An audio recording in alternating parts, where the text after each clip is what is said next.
Happy belated Father's Day. You know what? We would be remiss if we did not mention. We made a boo-boo. Yeah. So we are remiss. No, we're ashamed. We're ashamed. And we're both what we're about to talk about. We should have said this on Tuesday and we didn't. We were so excited. Actually, we should have said it last week. We should have, but we were so excited about going to Lodge and getting out there with people. To all of the fathers, grandfathers, happy Father's Day. And we apologize for not mentioning it. And we didn't think anything about it. I mean, my children are older. Will still got a preteen at home, but we were kind of filled up with the fact we could go back to a meeting, and we just honestly, it just slipped our minds. But guys, love your children, love on them no matter what their age is. They're yours. God bless you with them in some way, shape, or form, good and bad. But just know that we apologize for missing it because we're dads and we wish somebody would tell us. So happy Father's Day, and please share your fire for being a father with someone. Yeah. We love you all. We're sorry we missed it, but we know and we sincerely hope that you had a great day. I know I had a good day, and I mean, my family made sure I had a good day, but we forgot to put it on. Well, I got my normal phone calls and my text messages. Of course, they always send me something in the mail now because they kind of live far away. I guess that was their way of saying it's time to get away, but they did do their thing, and I'm very appreciative of the three that we have, and as always, love your kids, love them. If you have daughters, make sure that your daughter, the first person she ever falls in love with should be you, and it should be how you treat her and her mother and every person in the world.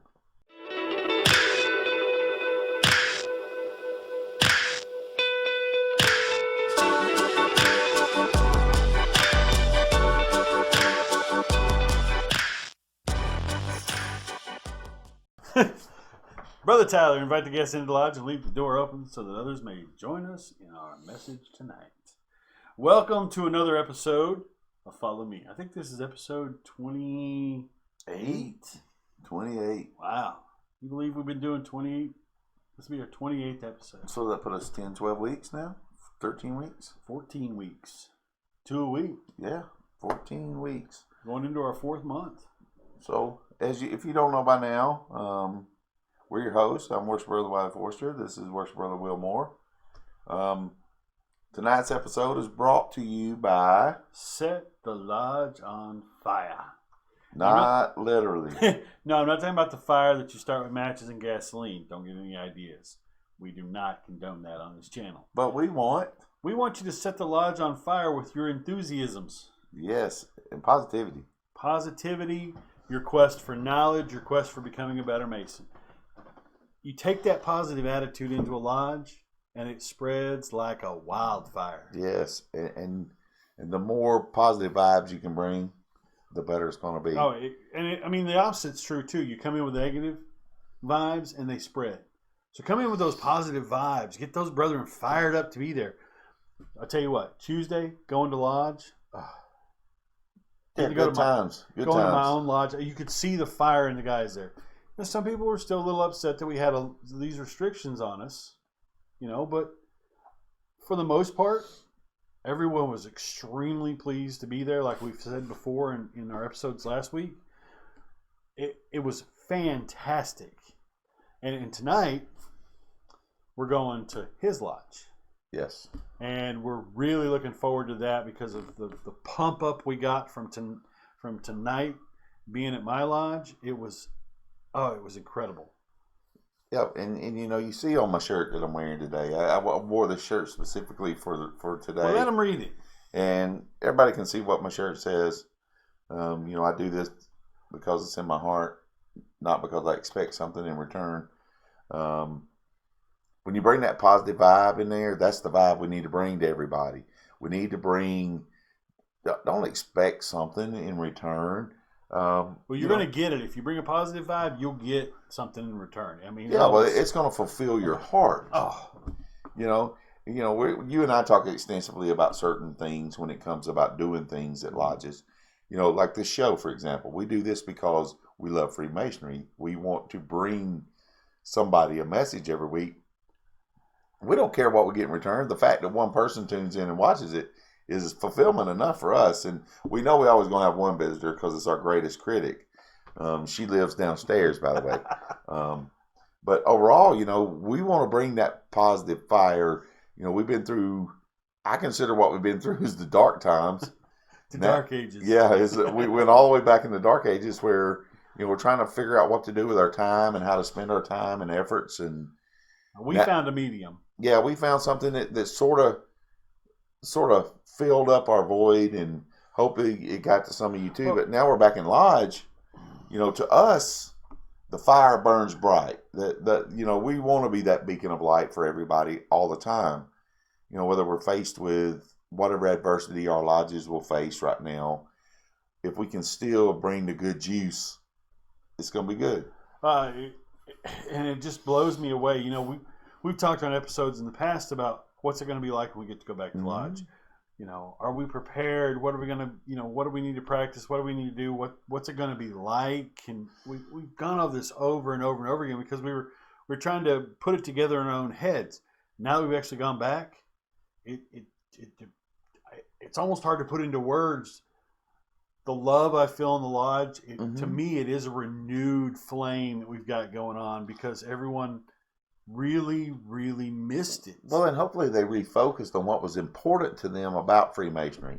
The one thing that I try to share with everybody now more than ever, it ain't about the conferral of degrees. It's about us being together. Now, don't get us wrong, because these brethren that are waiting, these men that are waiting to get in, or these brothers that are coming through the degrees, yes, they have to wait. But the folks that we've talked to that are in that situation are willing to wait. That's right. It's worth it. And then, it's hopefully it allows us to, as Masons, as we continue to reignite ourselves, is allows us to understand that these rituals we do should never be rushed.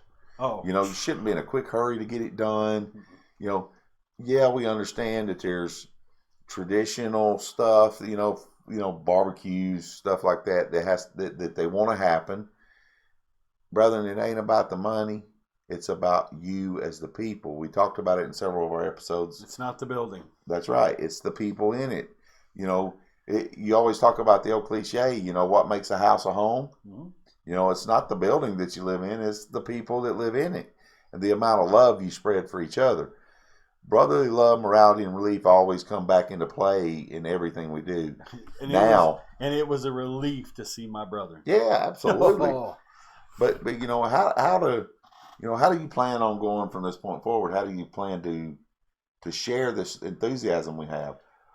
Two ways. One, I want to share it with the audience out here because I'm hoping that for someone who hasn't been, who's kind of debating on whether they want to go, with some of the pictures that we try to post and some of the other things, that they'll get a feeling for, I want to go back and do this. For those that haven't even come to the lodge even before this for a while, that they get that rekindled spirit. Two, I want to use it when I go into lodge to try to squash any negativity, because there's always going to be that negative Nancy or Nail in this case, whatever you want to call him. But he can be Nancy. I want to use that to quell. I don't want that fire to grow. I want the fire that I've got in my belly from going to continue. To me, it put a renewed vigor in me to learn more, to help my brethren more, to help my lodge more, just because I got to think about it this way now. I could lose it again. That's right. And it can be taken away. Bam, it's gone. I guess for me, what my renewed enthusiasm, how I want to share it is I want the brethren in our lodges, the ones that mainly you and I visit often, to understand what this has done for our leadership in our lodges or in our state, because unlike somebody goes to war or there's this thing had never happened before, and I want to try to keep the enthusiasm and the positivity going with the fact that even though there's some naysayers and some negative stuff, if you and I, number one, keep promoting the fact that this has never happened, guys, and this is something we're trying to fill out as we go, and it changes on a daily basis. If we can keep those positive vibes going, I think our lodges will continue to adjust. Mm-hmm. I mean, we're talking about a 300-year-old fraternity. We don't adjust too well and too swift to change at any kind. The positive vibes are is trying to continue the fight that I feel that has been my duty as a Mason to share what I learned from my mentors at the state level and bring it back down to the local lodge level to try to bridge the divide. That's big for me. That's what I'll always continue to do. But right now, probably more than ever. Yeah, we need to remember not to ever lose the fire that I know I have in my belly, and I know a lot of my brethren did too Tuesday night. And I think we're going to see that as we go back. As more people start to come back, you're going to see old faces again you haven't seen in a while. You're going to see the inside of the lodge, which you haven't seen in a while. Don't lose that vigor, and don't take advantage of the fact that you get to go again, because now we know that at a moment's notice it can be ripped away from us. Remember what a brother said to us? At a meeting we were at last week. Says, "Oh, so this is what a lodge still looks like." Yeah. Yeah, and it was funny at the time because it was an icebreaker. Well, and one of the things you said in an independent body meeting was, "Boy, I forgot how long it takes me to get around a lodge to walk from end to end." That's right, and most of you are going to find out you're out of shape, and I hope everybody understands now the certain things we had to vote on and why we got to vote on them in that manner. That method, to me, I mean, even though I'm a pro traditionalist with some things, the ability to cast a vote yes or no is always it was cool, because really ain't no chance to make a mistake at that point. No, I mean, so that was a cool thing for me.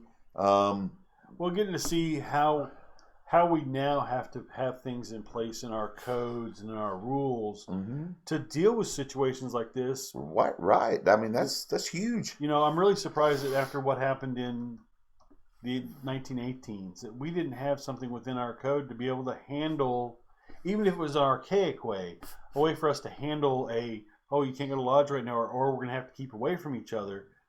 We found nothing in the old books. They're going to come back and look at our history. Two things, and I said this to some brothers last week, but I want to reiterate it to everyone here. We're getting close to the end of the show. We're not keeping them long, but I've got to share this because to me it was really important. What will the world say in 100 years about Freemasonry now? That's right. What did Masonry do for the world during COVID-19? And we looked in the past to some of the things that lodges did. Especially during the epidemic they had. They used lodges as Red Cross centers because the Grand Master wouldn't let them meet then. And I'm not saying that we did anything wrong, but when we look back at history, what will be said about this generation of Masonry? That's right. So think about that as you go forward in your lodges from this day forward. What am I doing today to impact the world with my Masonry? That's right. And we talked about it, living your best Freemasonry. We try to talk about trying to get the most out of who you are as a Mason. If you bring that positive vibe in there and you'll have your soup going and doing what you need to be doing, spreading your juice, creating that good positive vibe, the history of who you are as a Mason is going to reflect well on you. With us, we're going to do what we do, and that's, we're going to go into lodges, tell the lodges the truth. We're very transparent with who we are and what we know and how we feel. Always is everything here on the show is usually, I mean, it is our opinion, and it's it's based on our passion and our love for our fraternity. We don't ever try to make anyone upset intentionally. We wait and do that off the camera. We can do that well enough when we have phone conversations with guys. But the point is this: when you live your best Freemasonry, and if it's your absolute best you can give, your enthusiasm for that's going to shine through the others. And when they shine through the others, boom. So a question I have for the audience: how are you going to spread your enthusiasm, and how are you going to light that fire? Tonight we have 4 quotes, as we usually have a couple of quotes at the end of every show. We've got quotes about the fire tonight. Yes, it's all about the fire. It's about that flame, the light. So the first quote, I don't know where it came from. I found it. I've heard it before, but I want to say it because I think it fits. Light a fire they can't put out. That's right. That's what you want. Light that fire they cannot put out. Don't ever let someone, and this goes so well in lodges, don't ever let someone in your lodge or in another lodge or an independent body or in the world, don't let anyone ever squash your light for Freemasonry. That's right, period. And you and I mean, speaking to that, you and I have witnessed brethren get upset, brethren get angry at someone else, and instead of squashing the problem, they just squash masonry and go on about it. I'm not going to come back. Right. If this is the way things are, I'm not going to come back. Instead of working it out like you're supposed to, they allowed someone to take it from them. And yeah, that's the thing, is they let him take it from them. Even if you can't work it out with that brother right there, there are other avenues to have your Freemasonry. Mm-hmm.